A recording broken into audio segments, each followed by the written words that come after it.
Concepções da avaliação educacional. Iniciaremos através da contribuição de Michael Scriven, um polímata, quem primeiro utilizou o termo avaliação formativa. Para ele, a avaliação tem papéis diferenciados, ou seja, papéis formativos e somativos, cujos conceitos influenciaram em definitivo o futuro da avaliação.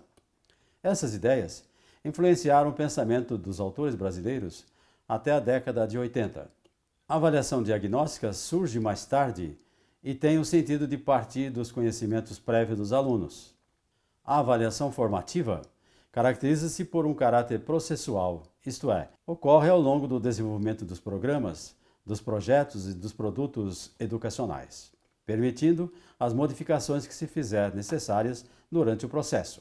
A avaliação somativa é a que se realiza ao final de um programa ou de uma atividade, possibilitando a reorientação necessária e tomada de novas decisões. Quanto às funções da avaliação, quer seja diagnóstica, formativa e somativa, primeiramente a diagnóstica permite detectar a existência ou não de pré-requisitos necessários para que a aprendizagem se efetue no início do assunto, ou seja, no bimestre. A formativa consiste no fornecimento de informações que orientarão o professor para a busca da melhoria do desempenho dos estudantes durante todo o processo ensino-aprendizagem, de modo a evitar o acúmulo de problemas. A somativa implica no fornecimento de informações a respeito do valor final do desempenho do aluno, tendo em vista a decisão de aprová-lo ou reprová-lo.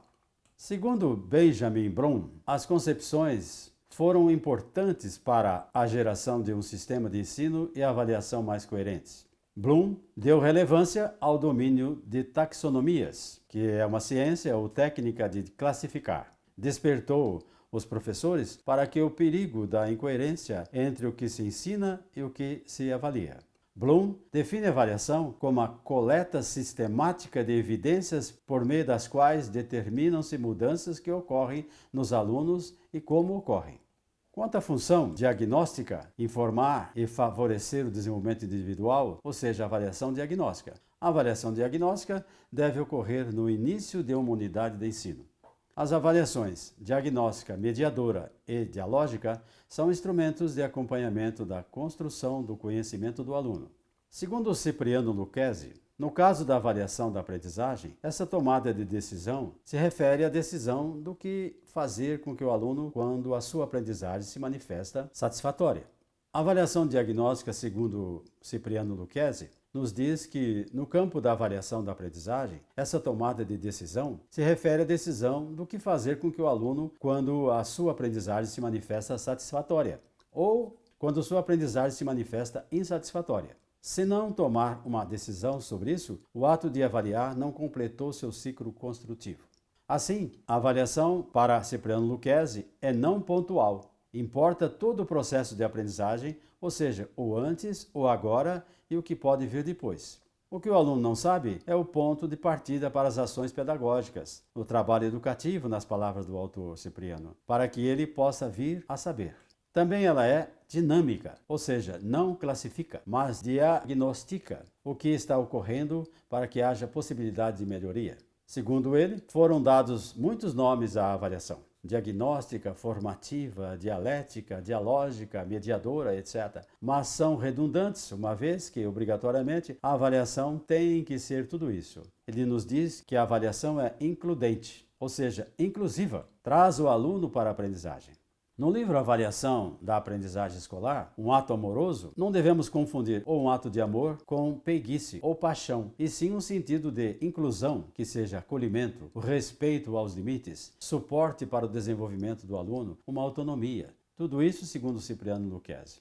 A avaliação mediadora, segundo Jussara Hoffmann, essa avaliação é a ação, no sentido de levar o aluno do saber provisório a um saber enriquecido. Nessa visão de avaliação, não há um resultado único, há um processo, há sempre um vir a ser. Palavras da nossa educadora Jussara Hoffmann. Respeitar o ritmo de cada aluno, pois considera a avaliação mediadora o elo entre o aluno e o objeto do conhecimento.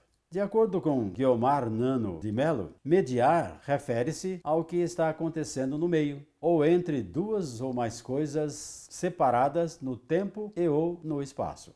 O movimento se realiza por mediação, que faz a passagem de um nível a outro, de uma coisa a outra, de uma parte a outra, dentro daquela realidade. A avaliação diagnóstica é uma avaliação mediadora, que acontece através do diálogo entre professor e aluno.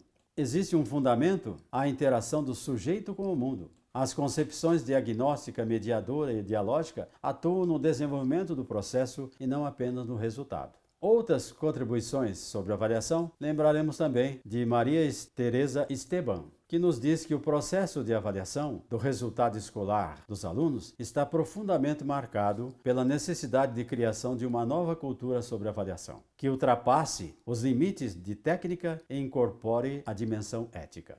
A avaliação democrática promove a inclusão. Esteban encontra o conceito de Zona de Desenvolvimento Proximal, o ZDP, do Vygotsky.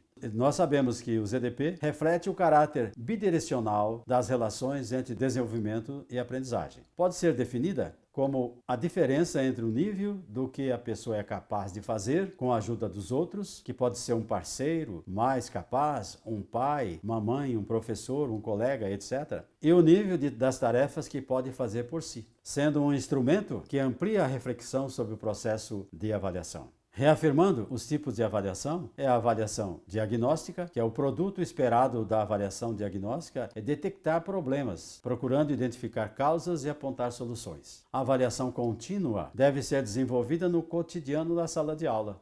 A avaliação formativa não é apenas avaliar o nível de aprendizagem dos alunos. O professor deve avaliar o próprio processo de ensino e a atividade que a realiza na sala de aula. Dessa forma, ao analisar seu próprio trabalho e o acontecimento na aula, o professor adquire critérios e elementos para introduzir mudanças em sua atividade docente e ampliar a atenção que dispensa a seus alunos. As estratégias da avaliação formativa podem ser enunciadas da seguinte forma: obter informações necessárias para acompanhar o percurso de cada criança ou de cada grupo, aprender o modo como cada criança representa os conceitos trabalhados, investigar como as crianças pensam sobre o que nós ensinamos, pensar na possibilidade que assegurariam a qualidade de ensino e de aprendizagem, buscar compreender a lógica utilizada pelas crianças na realização das tarefas propostas.